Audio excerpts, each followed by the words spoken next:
Hey, my name's Harry Dell, and I'm coming at you with another episode of Boxing Chat. Alright, let's go ahead and get started with some news on Lucas Matthysse. Um, it seems that he has his next opponent. It's not official, it's not concrete, it's not signed, sealed, and delivered.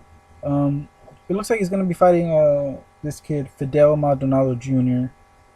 Um, he's 18-2 with 15 knockouts. This fight is not official, but coming from Maldonado's father, he said that Lucas Matthysse has verbally agreed for the fight, and if the fight does happen, it will take place on May 3rd in the undercard of Mayweather versus Maidana.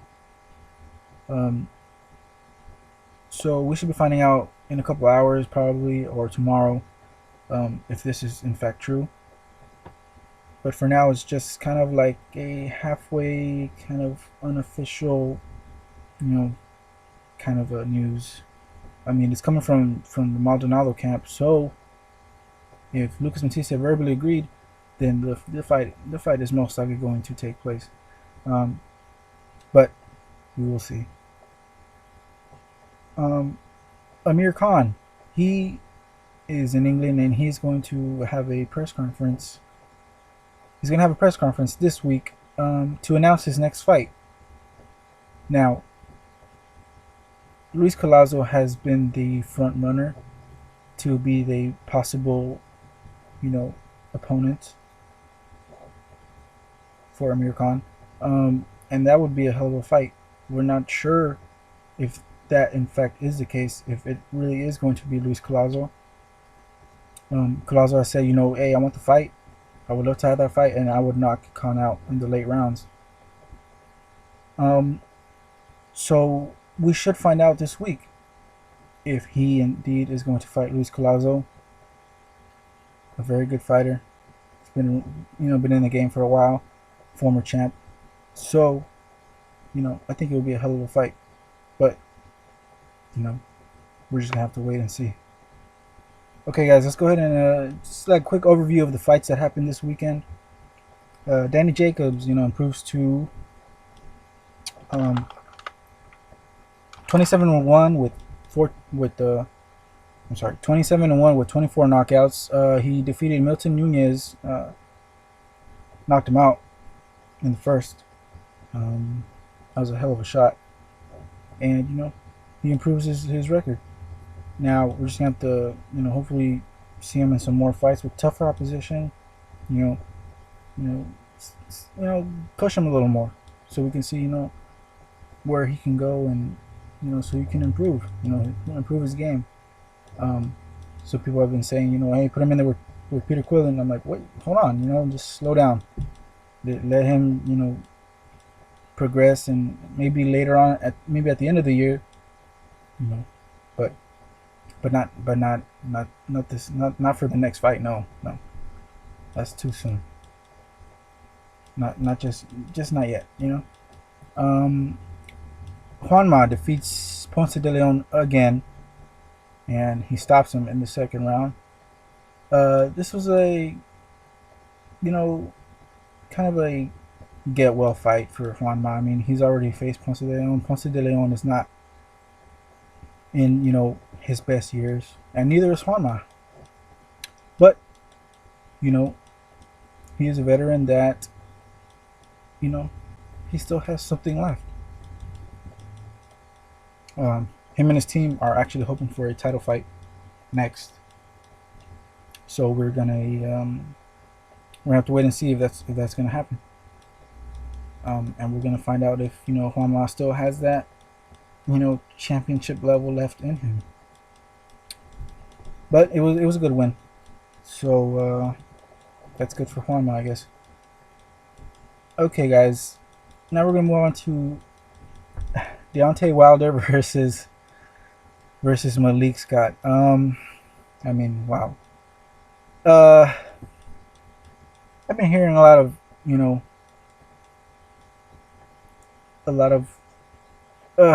the word fix. This fight was fixed. This fight was just crap. I mean, what the hell are these? What do they think? We're dumb? They think we're stupid to buy into this kind of stuff? Yeah. Okay. that fight ended in the first round.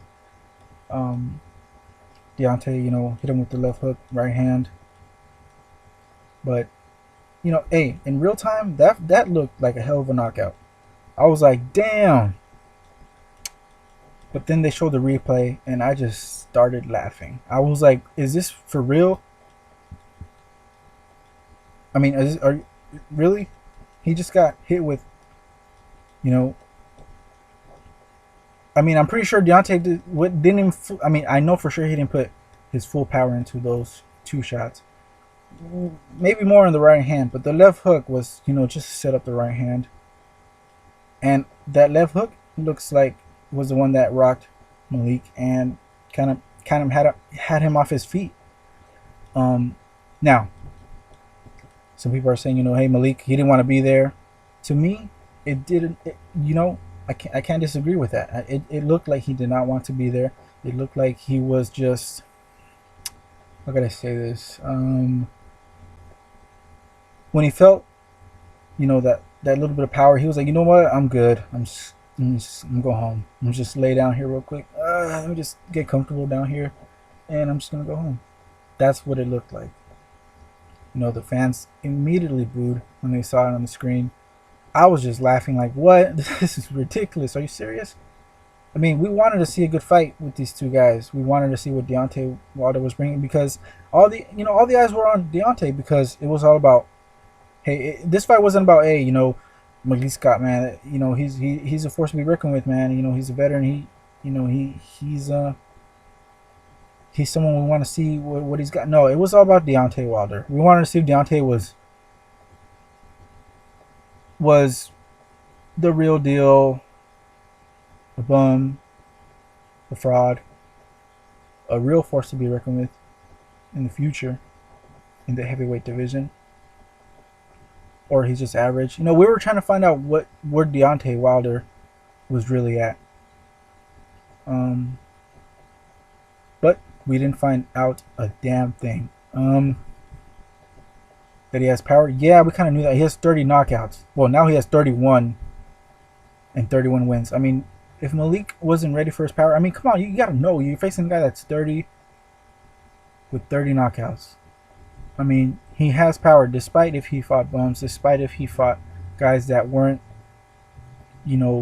close to the top, top tier heavyweights, even halfway up there heavyweights. Despite that, he's still knocking everybody out.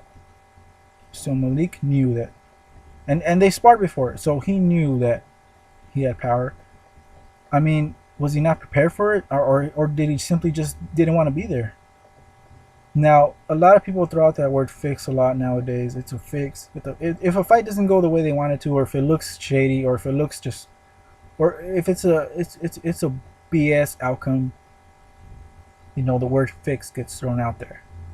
Oh, that was fixed. What are we idiots, man? What is that? No, what? I mean, yes.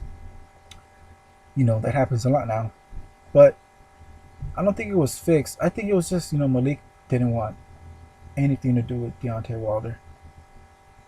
And me personally, I feel like, what's the point of even fighting? I mean, if you want to be a heavyweight champion, like you said, you're gonna have to go through these guys. I mean, I'm not anybody to say who should retire, but I mean, I don't think Malik wants to do this anymore. I mean, that's just he just quit. He didn't want nothing to do with Deontay. He felt his power, and he didn't want to deal with it. As far as Deontay Wilder, we still don't know where he's at, really. He's said to be facing the winner of Ariola Stavern, but does he deserve that chance? I don't know. Me, I don't think so. Let him fight, maybe 1 or 2 more fights with guys that will, give him a good fight, so we can see more rounds out of this guy. I mean, he's got like 31 wins, but he has like 2 rounds of experience. Nah, I'm just kidding. But you know what I mean. Come on. Hey, that's boxing. That's boxing. It is what it is. We just have to wait and see what they're gonna do with him. But let's go ahead and move on to the the main event: Mauricio Herrera versus Danny Garcia. And I say Herrera's name first because I believe he won that fight. I had him winning 116 to 113. And for you guys that are thinking I'm just putting out that number just so you know it could look like I know what the hell I'm talking about. No, I actually scored the fight round by round, and I had the fight. Let me just pull out my notebook here. Okay. These are the rounds that I gave Danny Garcia. I gave him the first round, the fourth, the 8th, the 10th, and the 11th. I scored it an even round, 10-10. And the rest were for Herrera. I give Herrera the second round, the third round, the 5th, the 6th, the 7th, the 9th, and the 12th. Yeah, I mean, Danny lost, and let me tell you, let me give you, my point of view of how the fight went, you know, and why I thought Danny lost.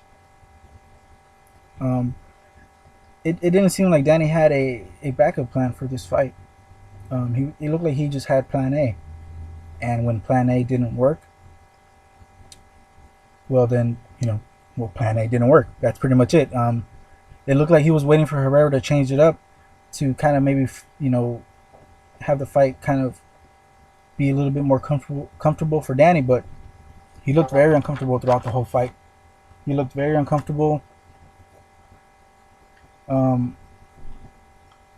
It's just he didn't do what he had to do to win this fight. I did not see him winning 8 rounds to 4. That's just bull crap. I did not see him win 8 rounds to 4. No way. I didn't see that. Herrera knew exactly what he had to do against Garcia. He smothered him. He fought him very intelligently. He didn't let Danny get off on any of his punches. Here and there he was able to land some. But, Herrera, he fought like how I expected him to fight. On Friday I told you guys that he likes to box. Herrera likes to fight off the ropes. He likes to have the fight come to him.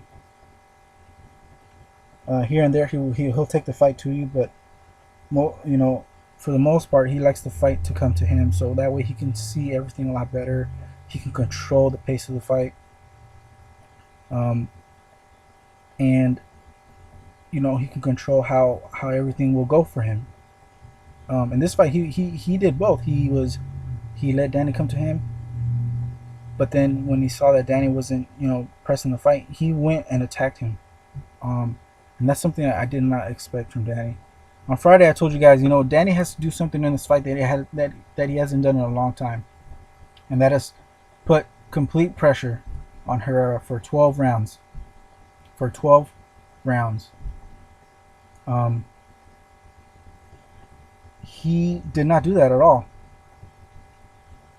He's a fighter that he's a counterpuncher, but he counterpunches in a certain way.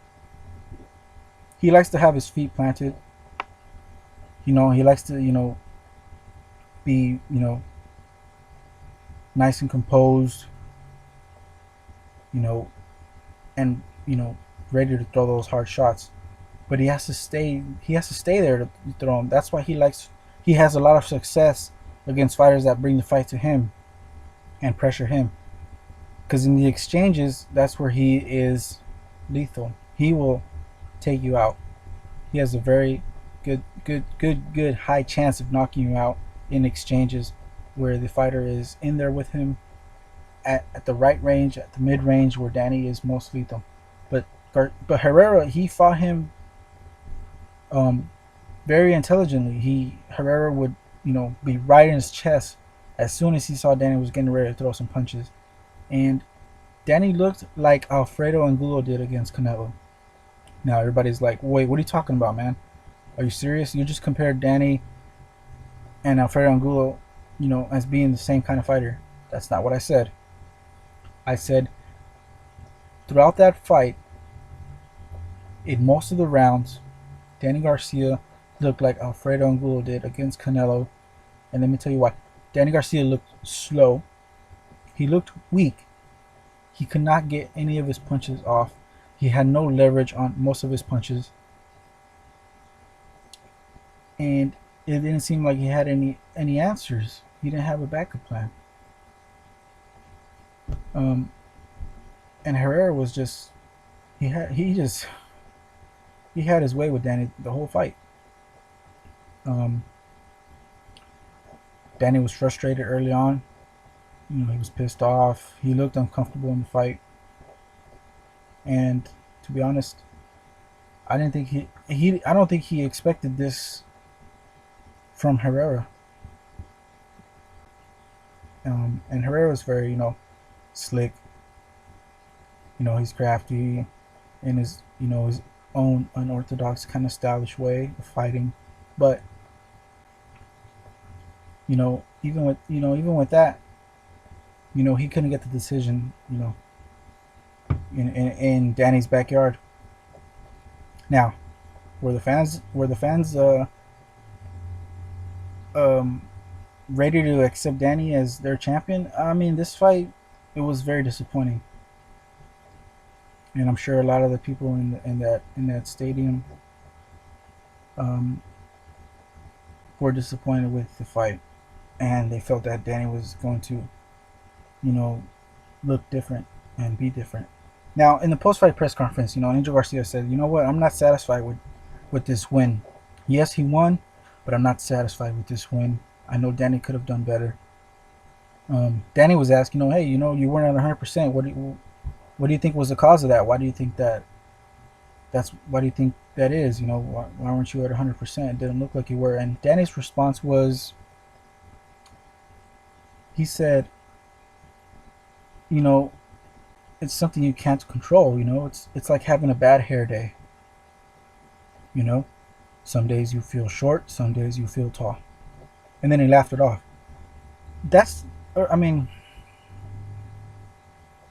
He could have just said, I didn't, it wasn't all there for me tonight. I didn't have it. I didn't bring it like I wanted to. And it was just an off night. He could have just, said it like that instead of trying to make it kind of like a lighthearted, answer, joke kind of response. Danny knows he lost that fight. He looked worried when they were reading the cards. But, that's boxing for you. Now, what happens now? He said he struggled to make 140 this time. His father, on the other hand, said, he makes 140 easy. And this is after the fight. They both had different responses as far as going to 147 or staying at 140. Garcia says that Danny makes 140 easy. Danny said that,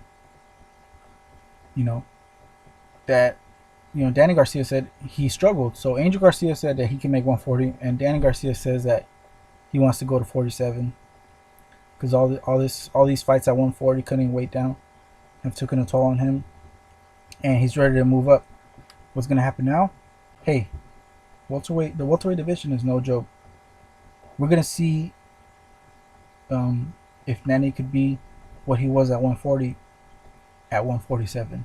We're gonna find out. For the doubters, people that still don't believe in Danny, that still don't think he's all that, which I believe he is a very good fighter, and he's still coming up, because we all knew that he wasn't going to stay at 140 for the rest of his career.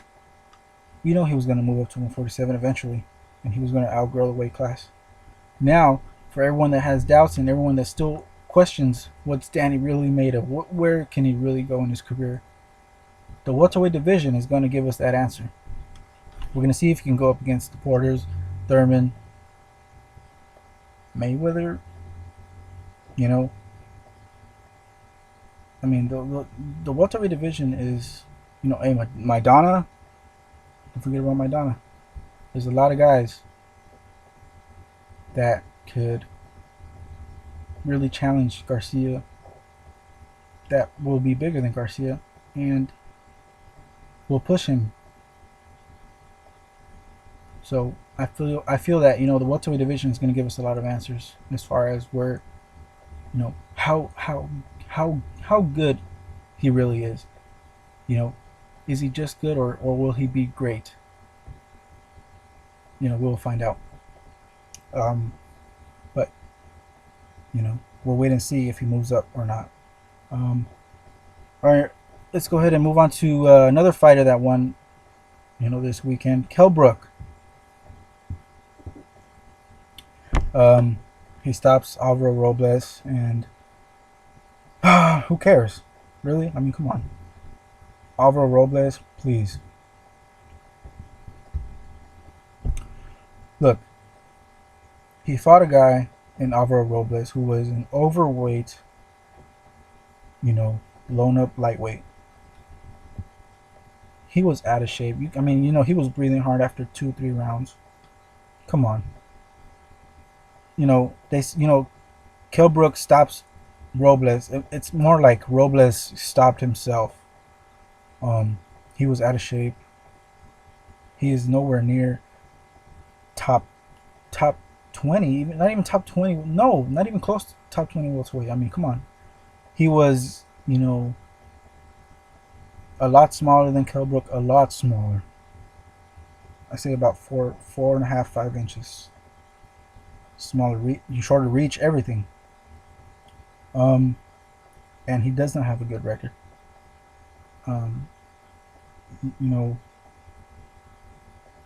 Out of the 20 fighters that Alvaro Robles has faced, only 7 of them, out of the 20 that he's faced, only 7 of them are still active. All the other guys, they fought once or 2 times after, or never fought again after fighting Robles. I mean, that's a lot. I mean, Robles only started his career in 2009, and for him to only have 7 active fighters from the guys that he's fought, that's that shows you who he's facing. I mean, who the guys that he's beat and who the guys he's lost to. Because he's been stopped before. People have been saying, Kell Brook's the next, big star out of England, the next great champion. Let me just cut it short here and say, Kell Brook is average. To me, he's average. He's been facing just pure bums. Look, I'm over here trying to bash on Kell Brook. It's just, this is his management, his handlers, whoever is looking after this guy's career is doing a very terrible job. They are, hyping him up to be something that he is not. How many years has he been a mandatory for a championship? How many years has he been the #1 welterweight in England? How many years? He was supposed to, fight for the WBO championship. That was around 2010 when he had a title eliminator. I mean, how many title eliminators has this guy have? He's had so many. I mean, at the time, when he was having this, elimination bout for the WBO welterweight championship of the world, Manny Pacquiao was a champ at that time. Yes, he went to fight Margarito, but he still had the belt, and he went back down because he faced Marquez and then he faced Bradley. Okay, we all know what happened with that fight. Bradley won. Then Kell Brook was offered the fight with Bradley, and they decided not to go that way. They decided to go the IBF route. When Kell Brook was asked in an interview in England, they said, "Hey, you were offered the Bradley fight. What happened with that fight? What happened?" Kell Brook's response was, "Hey, we decided to go the IBF route. We decided to go the IBF. The IBF. I mean, what happened? You had a shot for the championship in the WBO, but then you switch up and you go IBF. Um, that's just, come on, guys, really. And that was, 2 years ago. And I mean, how many years has he been ready for a WBO championship, for a IBF? I mean, come on. I don't look. Kell Brook, he's okay. He's average. He's not great. He's not top 5 welterweight in the world. No, he's not even close. He needs to fight guys that are going to push him, that are going to make him better, that will help him work on the mistakes that he makes, because he makes a lot of the same mistakes in all his fights, even up to lately. So don't give me this whole he's world class and he's fundamentally sound. Don't give me that. Don't. If you really watch boxing, if you really know boxing, he makes a lot of crucial and, very kind of, beginner type of mistakes. And now he's going to be, fighting for a world title finally in July against Porter or Malignaggi, which I believe either one of those guys will beat Brook. Look, like I said on my first video last week, I don't hate on any fighter, but when you try to stuff BS down my throat to accept certain things that I just believe are not what they try to give us, if they try to feed us champions, they try to feed us great fighters forcefully, I'm not going to take it, man. No. Brook is average. He's 27 years old. He's been, a pro for 10 years. And he's been talked about having a title shot for 4 to 5 years already. I mean, hey, I think this is his handler's fault. I don't even think Brook realizes that he's been fighting bumps. I feel like he's, hey, I've been fighting, pretty decent competition and guys that really, that bring the fight to me and blah blah blah blah blah. No. I really believe, Brook is just being brainwashed by his management and everybody around him, which is sad because that's how fighters, once they face a true, top fighter, top 10, top 5, and they lose to those guys, they pretty much crumble and their career is over. Because look, you're up here for so long and people are telling you you're this and this and that, and then you get beat by someone that's not even, one of the top, fighters in your division. I mean, that really messes you up mentally. So, hey, we'll see what happens. Whoever wins out of Porter Malignaggi, I'll have a full breakdown of Brook and whoever he faces in July. But for now, I'm gonna go ahead and wrap it up. I know I've been rambling for a little too long. Let me just finish up with this week's fantasy matchup. Last week was Floyd Mayweather versus Sugar Ray Robinson, and this week's fantasy matchup. And for those who don't know what fantasy matchup is, at first I said, it's gonna be where I put, 2 fighters from different eras, different times, whatever, or same era, same time, but they never fought. I would put them together and I would see who would win. I give you my opinion on how the fight would go. But then I decided, you know what? I think it's best to just leave it as this person versus this person. And wow, that would have been a great fight. So if I try to break it down, if I try to put my, my input, and it's going to be opinion based, and I don't have all the right answers. I'm not going to be here and say, hey, because I think this is how the fight's going to go, that's how it's going to go, no matter what anybody else says, because I'm right. So you know what? Because I don't know, because we're never going to see these matches. It's impossible. Come on. So fantasy matchup is just going to be something like, hey, a fight that I would have loved to see, and it would have been awesome. So this week, my fantasy matchup is I would have really loved to have seen a fight between Alexis Arguello and Eric Morales at 130 pounds. I think it would have been great. It would have been a hell of a fight. I mean,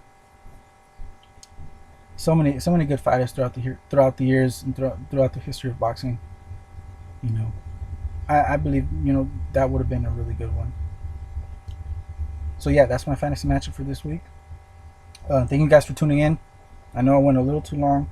Usually I go around 20, 24 minutes, no more than 25 minutes. But I had to cover a lot of fights today, and I had to express myself because I love this sport, and I wouldn't be doing this if I didn't love it.